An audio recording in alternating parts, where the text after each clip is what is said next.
In the icy wilderness of North America, where the forests are dense and the winds howl through the trees, there is a legend that has haunted the indigenous peoples for centuries.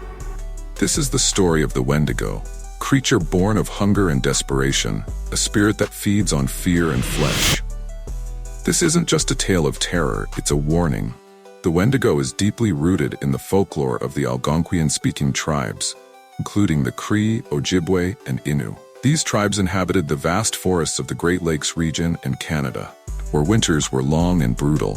Food was often scarce, and starvation was a real and terrifying possibility. According to legend, the Wendigo was once human, a person driven to the brink by the relentless cold and hunger. In their desperation, they committed the ultimate taboo, cannibalism. But this act of survival came at a cost. The person was cursed, their soul consumed by the Wendigo spirit, transforming them into a monstrous being with an insatiable hunger for human flesh.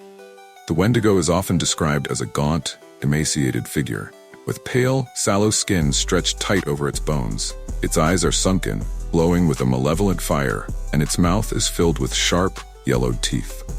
Some legends depict the Wendigo as having antlers or horns, adding to its terrifying appearance. Despite its skeletal frame, the Wendigo is incredibly strong and fast, able to hunt down its prey with ease. But the true horror of the Wendigo lies not in its physical form, but in its hunger. No matter how much it eats, the Wendigo is never satisfied.